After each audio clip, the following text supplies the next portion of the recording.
The Ryan and Ryan Power Hour podcast on SportsTownChicago.com.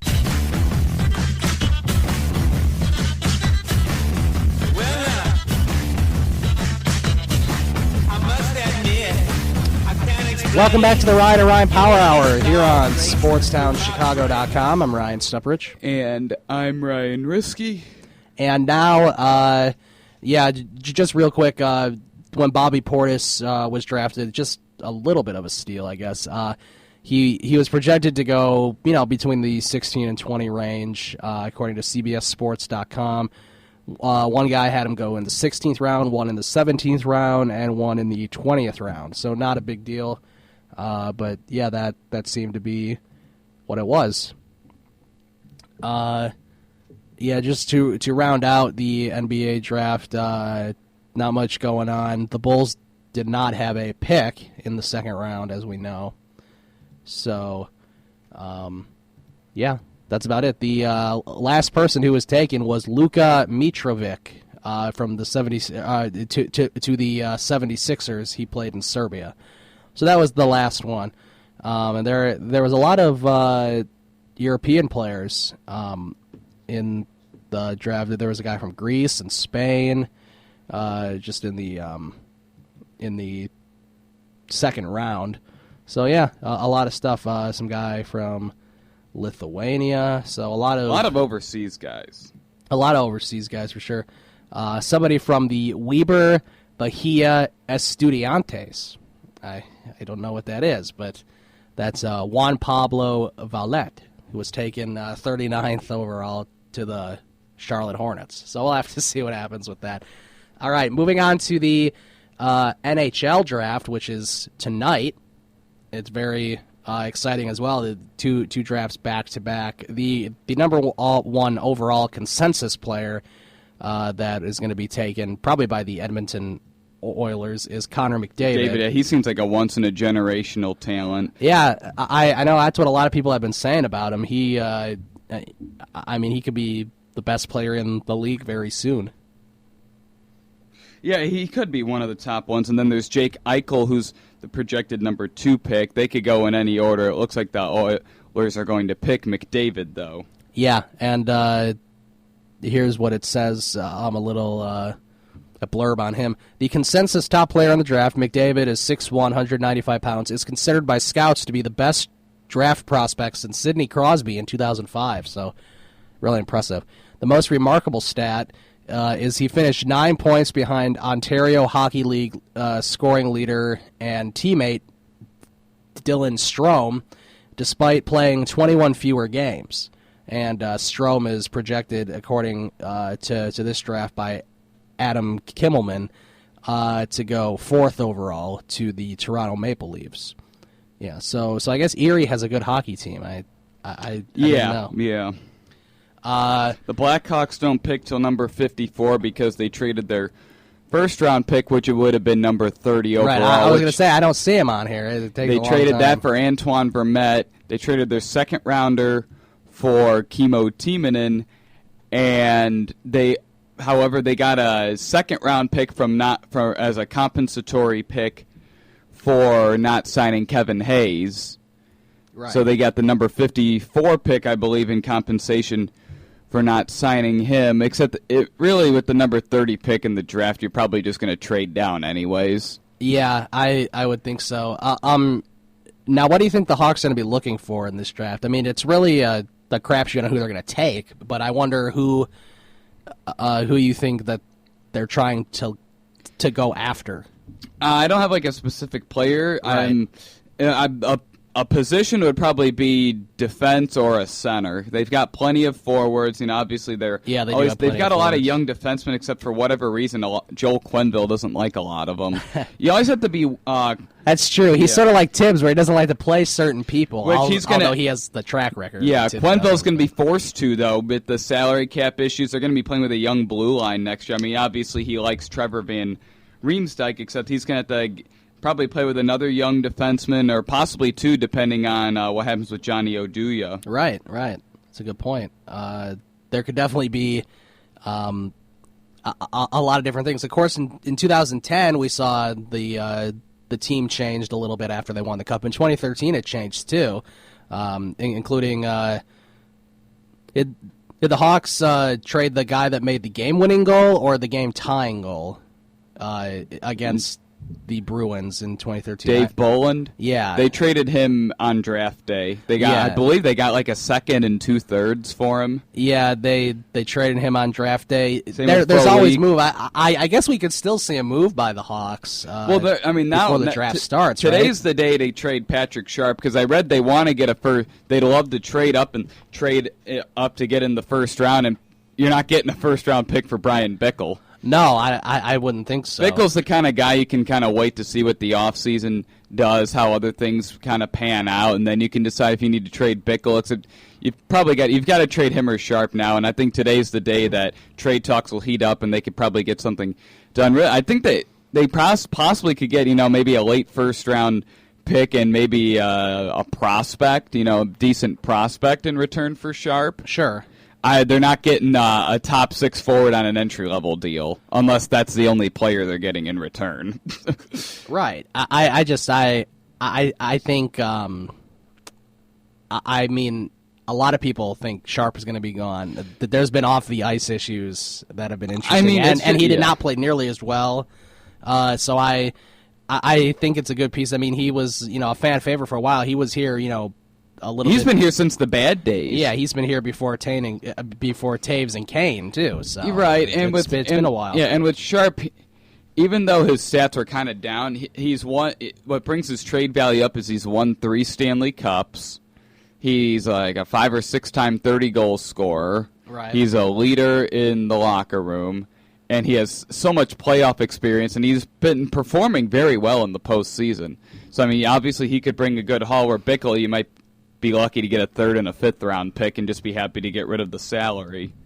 Yeah. That's a good point too. And then of course, the Hawks have a lot of rising stars on their team too. With Shaw and I mean, who knows if he could be moved. But of course, Saad and Teravainen, 2 very young players that are here to stay for the long haul.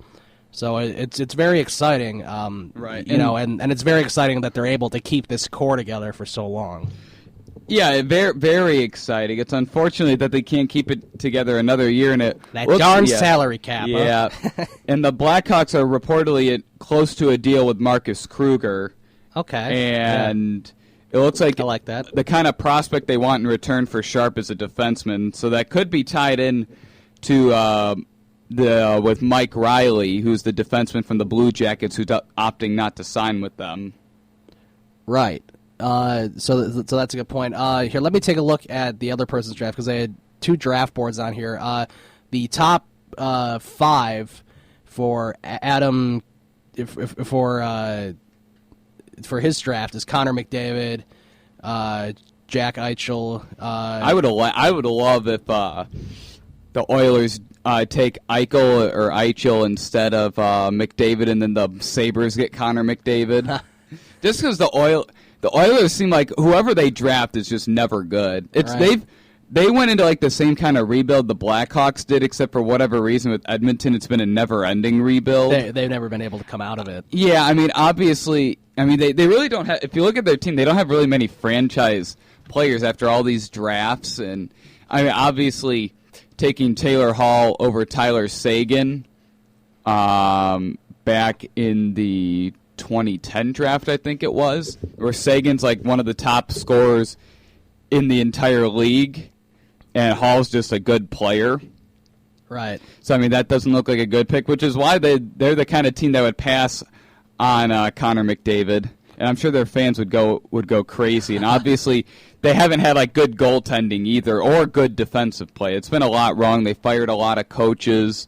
Where the Blackhawks, they're able to find a couple good goalies in Niemi, and they're able to let him go because of Crawford. Right. Number 3, Noah Hannafin from Boston College. Number 4 is Strome, who we already talked about. Same team as Connor McDavid. And then number 5, Mitchell Marner. So that's what he has in his draft. And then in Mike Morelli's draft, he also has Connor McDavid and Eichel going 1 and 2. Strome at 3 instead of 4. Marner at 4, and then Noah Hannafin at 5. So same players, just a different order. Right. And it will be. And the Arizona Coyotes have said the number 3 pick is up for trade. They said 4 to 5 teams have been showing heavy interest in that pick. Yeah, that's very interesting. Last year, if you look at last year's picks, the number 1 overall went to Florida, and that was Aaron Ekblad.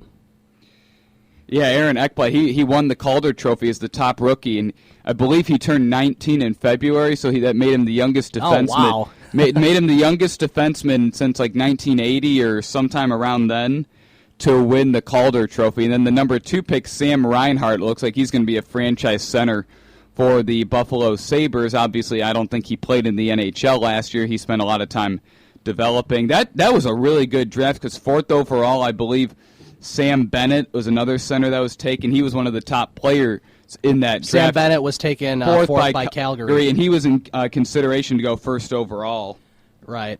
Now in the year that Patrick Kane was taken, that was what, 06, 07? I think it was 07. I'm trying to remember when Kane was 07, Taves was 06. Yeah, the Kane in the same draft that Kane was taken number 1. James Van Riemsdyk was taken number 2. Yeah, that's Trevor's younger brother, and I know with that draft there was like a lot of talk of who there wasn't like Kane wasn't like the clear cut number 1. He was just a lot of people's like top ranked players. His size that was. Put a lot of question into it. Should they take James Van Riemsdyk? And looking back on it, I think they got the right pick. I agree. And then 3 Stanley Cups later, it looks like the Blackhawks made the right pick. And then, of course, the Hawks took Taves 3rd overall. Did you know they were actually criticized for that pick? Oh, really? Because Taves wasn't like one of the top talents. And was Phil Kessel taken in that draft? There was another big name Phil player. Kessel was taken 5th. Yes, they're saying that they should have taken Phil Kessel, and except then the GM at the time, Dale Talon, said when he interviewed, the one thing that isn't taken into consideration by all the analysts and experts is the interviews, and he said with the interview with Taves, he knew that he could be the team captain and a leader of the team for years to come, and he knew that he could step in and be the captain and the leader of the team at a very early age. Right. And look, 3 Stanley Cups later, it looks like the Hawks got the best guy in that draft. And the funny thing is, Jordan Stahl and Eric Johnson were the top 2 picks. They were thought to be the rising superstars. We haven't heard much of them since that. And then Nicholas Backstrom was taken 4th right after Taves.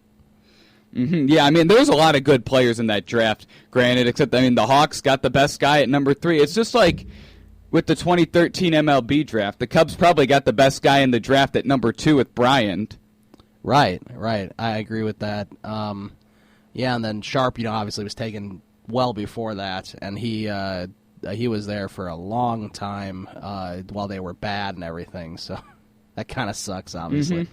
Very exciting. All right, we're going to take a break. We will come back and discuss probably a little more on the baseball side of things, maybe a little bit NFL too. We didn't get to any NFL stuff last night, so we'll get into it. In the second hour of the show, we'll continue the NHL talk, and we'll get into some baseball because the Cubs have a huge series this weekend. I'm a little nervous. I am. I'm very nervous, and then the first week of July, you got a 4-game, I believe it might be a 5-game series against the Cardinals in July. Right, because I know the rain they're out. going to have a makeup. One day's a doubleheader. I know there's a doubleheader one of those days. Yeah, very interesting. I believe it's a Monday through Thursday series. It's going to be tough. It will be, and those are. If the Cubs win 1 out of 3 here, that's fine. If they can take 3 of 4. 3 of 5 or 4 of 5 in July. So anyways, we'll continue the Cubs talk, Blackhawks talk, Bears, NFL talk coming up in the second hour of the Ryan Power Hour.